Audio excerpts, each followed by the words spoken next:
You want me to turn it in even though I've already turned it in? Sure. The following recollection happened a few years ago, but I have only recently realized that it was, in fact, a malicious compliance on my part. A late realization, which is slightly embarrassing given the fact that I've been a long-time fan and reader of this subreddit. Nevertheless, I finally have a story to share myself. TLD are at the bottom. I had to change schools in between the last 2 years of high school.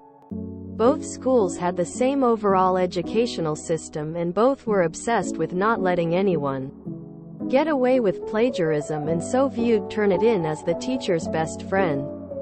For those who are not familiar, it's basically a platform that checks for plagiarism any piece of written work you upload into it.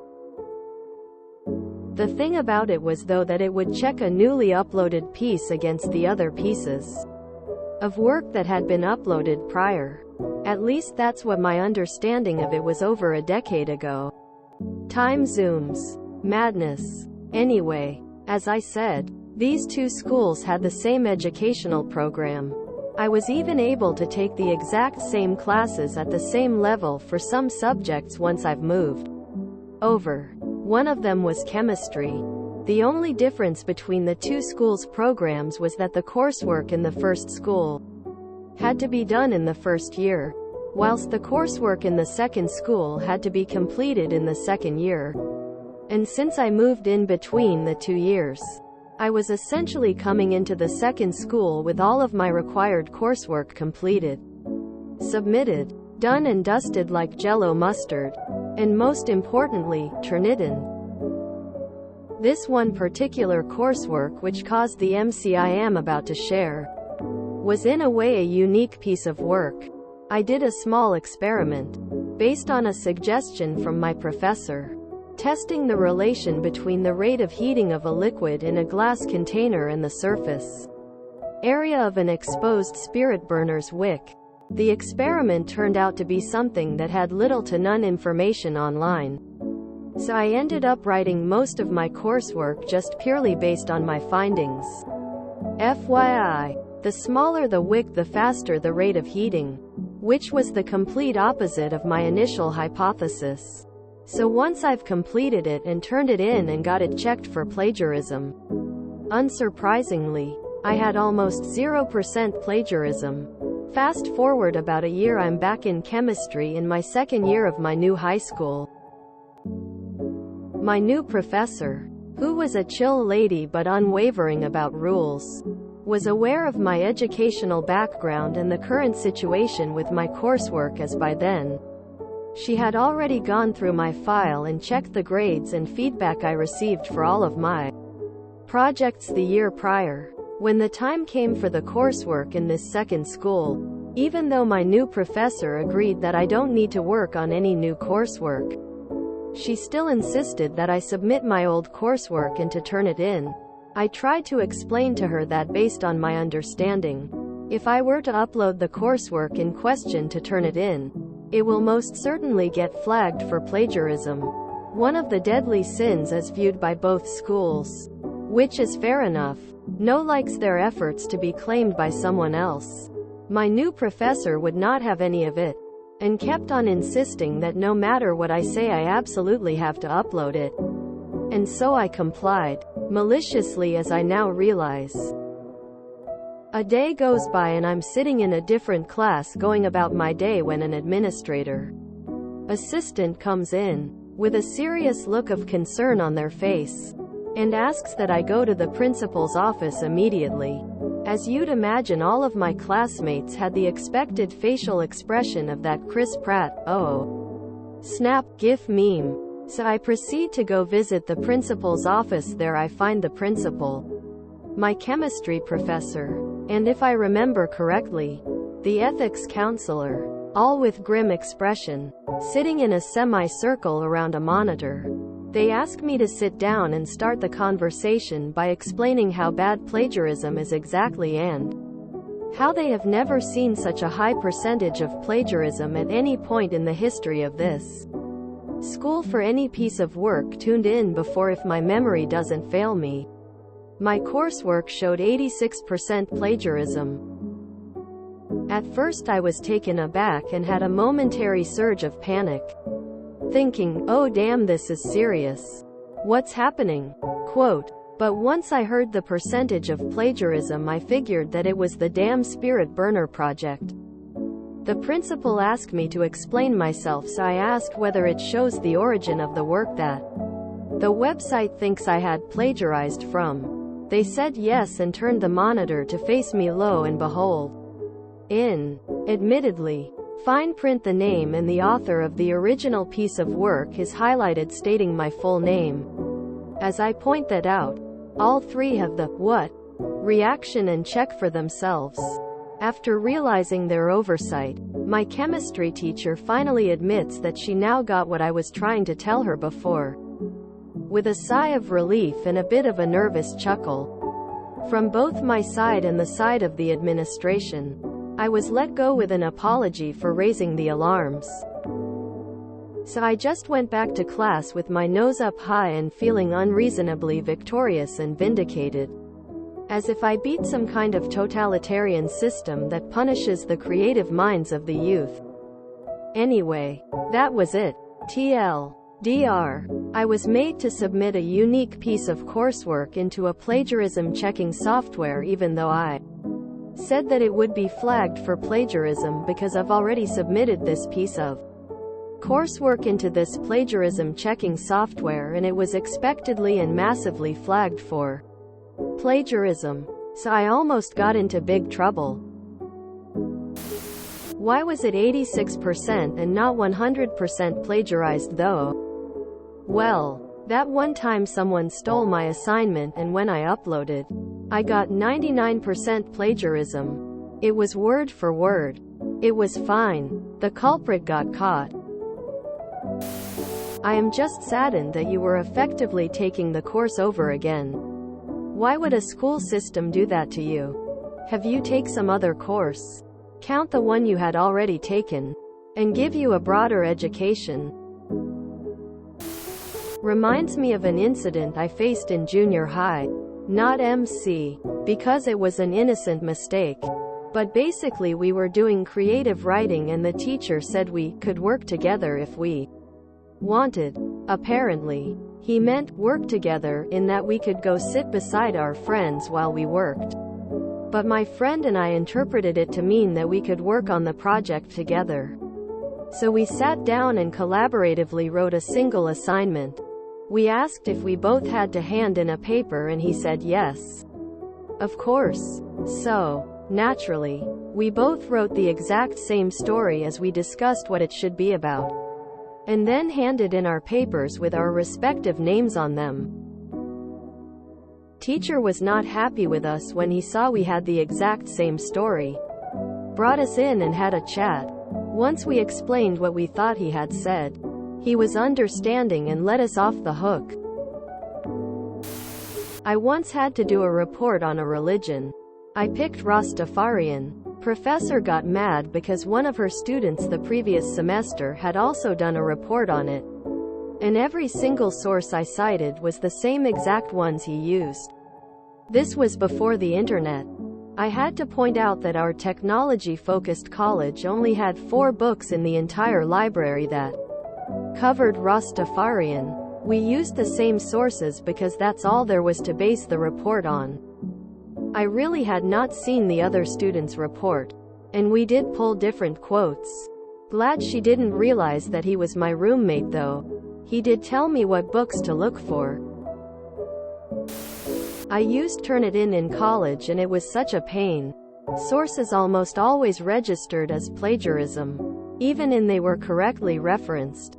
It also sometimes flagged something that didn't match to anything, like it was just generic language rather than a fact or something.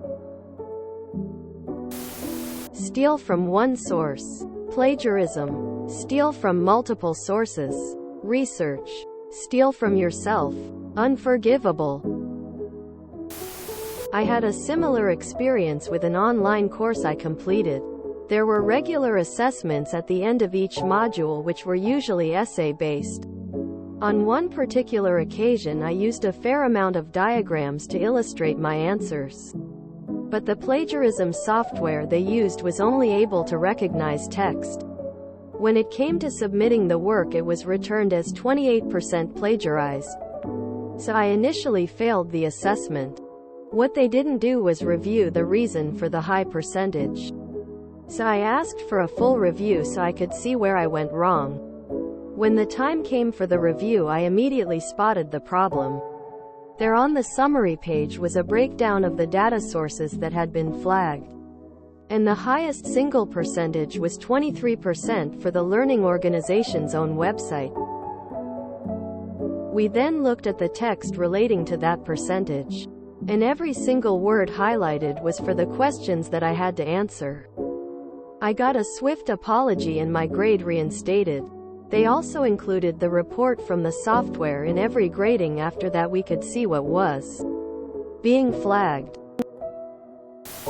I had a similar experience.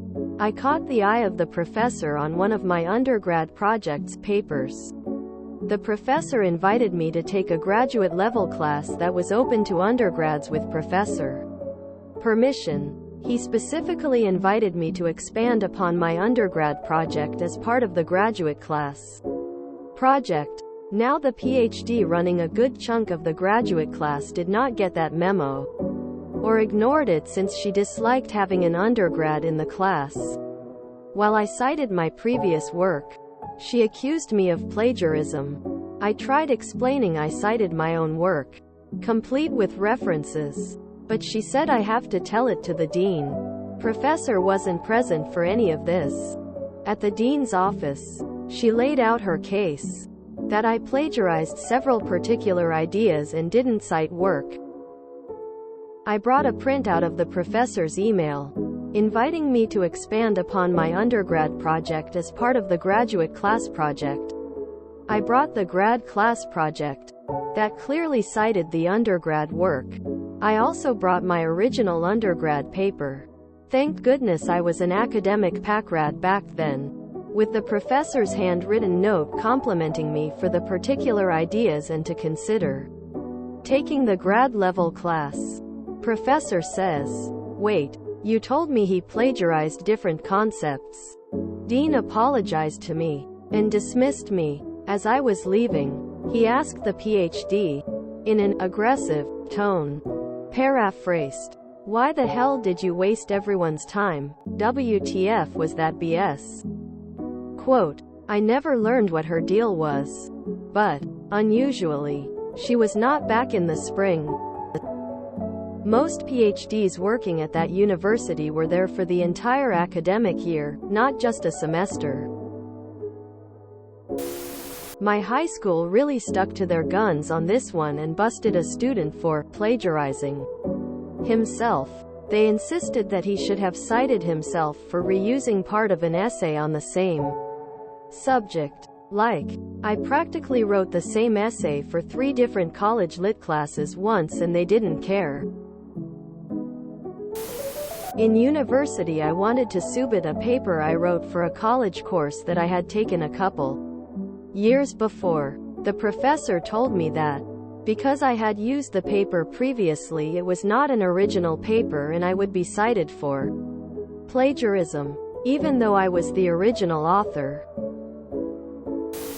I would have asked for a written apology, and when they gave it to me I would have told them to submit it via Turnitin. Had friend who got a high plagiarism percentage on Turnitin. Something like high 70s. Thankfully it was a resubmission and the people at our uni actually have sense. She just got her lecturer for that module giving her a heads up that the system flagged it and not to worry about any scary sounding emails because the module leader knew she was getting the score from her old submission and was handling the situation. I find this interesting because if you look a lot of HS level things up, most of the info you get from sources is about the same. Given you are not supposed to be making things up, the question becomes, is everything a footnote, or how much paraphrasing can you do? I lucked out once and spotted some differences in photos of an invention, and it was pretty obvious why the changes were made, but oddly enough no one, including the professor, had ever noticed or pondered them.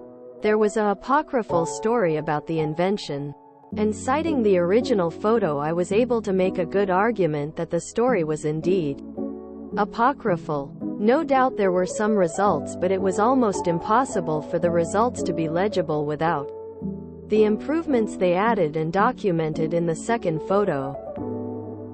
My typing was awful and it was not a nice-looking piece, and he mentioned that his first instinct was to fail me, but he was also amazed that no one previous had spotted what I did. And I got an A. NGL. As a teacher, I was breathing a sigh of relief that you actually seem to have reasonable admin. They made a mistake, checked your side of the story, listened when you told them, agreed with you and apologized for their mistake. Damn, I wish half the people I've worked with were that reasonable. Sure, they should have gotten it the first time, but I was waiting for them to say, yeah, but we're still punishing you for it, and then see the malicious compliance. If you put your name on the paper, then that counts as attribution. Not only that, but you clearly had permission from the original investigator. No plagiarism here. I failed a paper once. For one, 2-sentence paragraph that had a similar sentence structure to another 2-sentence paragraph online once. Not the same words, just the same idea with a similar cadence. It was a biographical paper, and I wrote the entire thing in the car, on a long trip, without internet. I had no idea the other page even existed. I tried fighting it, but no luck. Apparently matching sentence structures and cadence, not the words. Mind you, on a relatively limited subject. Across thousands of similar essays is impossible without cheating. That stupid paper messed up my GPA. I was perfect before that. And that 1F brought down my grade for the class from an A to a C. I was furious. Some places state in their academic honesty policy that you can only submit the same work again, with permission of both instructors involved. Imagine writing a book, getting Harper Publishing to publish it for you, and then turning around and selling it to Penguin Publishing. My teachers would have made me write another one. Nice story, thanks. It's infuriating that the punishments they were prepared to visit upon you were not on the table. For their own mistakes. Just a simple apology. You know that wouldn't have been enough if you were guilty. Yet they couldn't be bothered to do minimal due diligence. If you enjoyed this video, please check out our playlists full of similar content. Epicaricast is like doom scrolling for your ears. Please like, share, and subscribe.